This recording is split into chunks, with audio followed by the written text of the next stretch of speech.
I'm here with Mr. Ricky Johnson, Sr. He's a school board member for District 2, Jefferson Parish, Louisiana. Hi, thanks for joining us. Thank you for allowing me to be on with you. Okay. I appreciate it. No problem. Let's talk about MOB. Okay.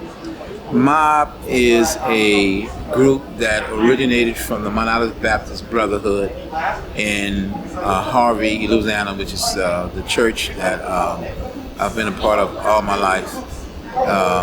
MOB gives young boys a chance to play, eat, and enjoy the company of other black males that can motivate them to doing things in a positive manner.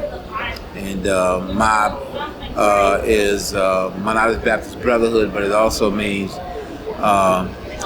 motivating our black boys, managing our boys' behavior, and it's something that we do in the community. And about a year and a half ago, our superintendent at the time, Dr. Kay Brumley, allowed us to bring it into the schools. So on this trip, after having a heart-to-heart with Mr. Dickerson, it is something that we're going to bring back up in our schools on a very, very great level, because we see it's needed, and we're going to be doing it more and more at different schools in our district.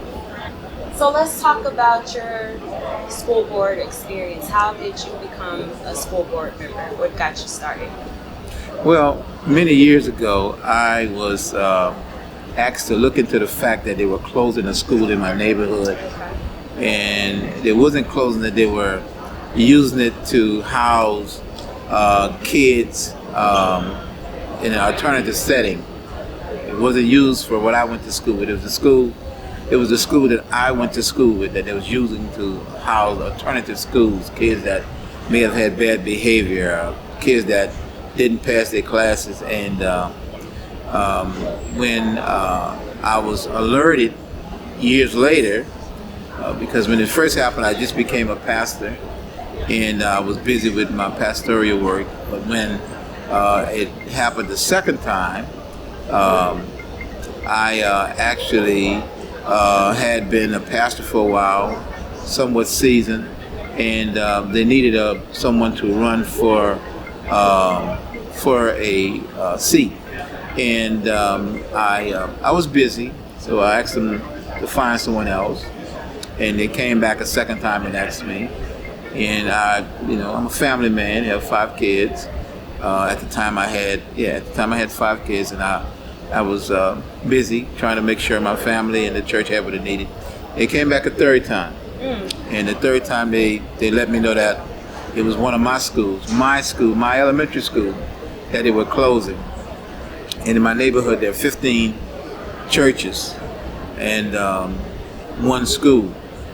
And to close that one school, I'm trying to figure out who's going to teach these kids, where they're going to learn to read, where they're going to learn to act a certain way, who's going to give physical education in our neighborhood. They would have to go out of the neighborhood to get this. So I could not allow that to happen. So I ran, and I'm ending my second term, and I have a chance to go to a third term if I would like to. And that depends on my situation with my kids. If my kids are doing well and I decide to run, I will. But most of all, I'm motivated to do the best I can for my kids. And doing for my kids, I also extend that to the kids in the neighborhood already at the church.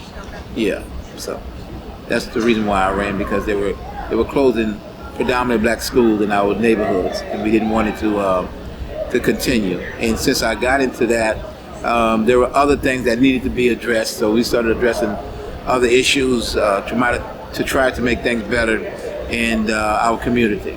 Let's talk about equity. What does that mean for your community? What does that look like?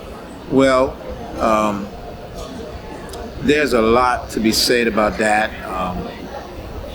There's a lot that needs to be done. In my community, to me, it seems that we always get the the less. And over in the East Bank schools, to me, it seems like they get more than what we get.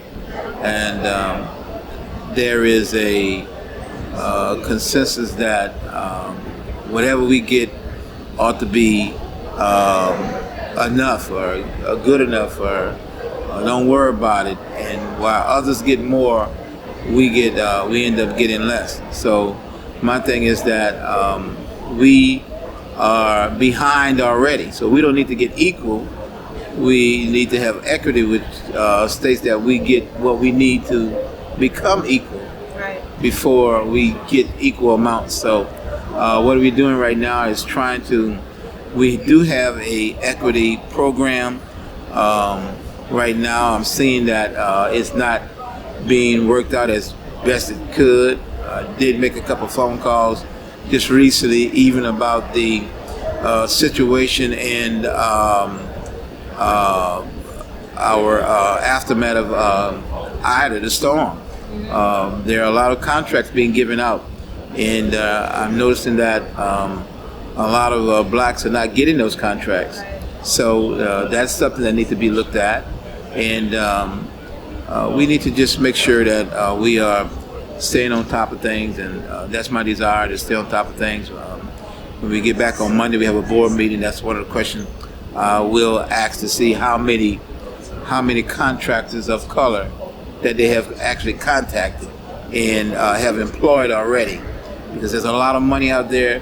There's a lot of destruction in my city, and because there's destruction, we need someone to get it back similar to what it was. And the contracts out there, but who are getting the contracts? There's a lot of money that's going to be spent. Who's going to get the money? And it's not about just getting the money.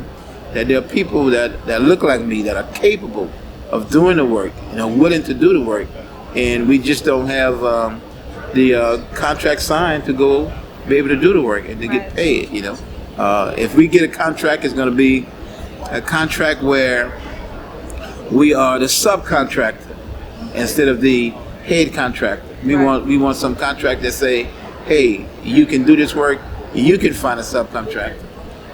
So these are the things that we're dealing with in Jefferson Parish, which is my parish. All right. Well, thank you for joining us. For those who do have construction background, have a company, working for a company that's looking to help you rebuild your community right now, how can they reach you, or even those who want to get involved with MOB? Yeah, well, when it comes down to MOB, most people know that I always give out my personal number, and my personal number is 504-259-2620. Thank you so very much. All right. Thank you, Mr. Ricky Johnson Sr., for joining us today. I'm Alexis Flowers with issuesinEducation.net. Thank you very much for having me.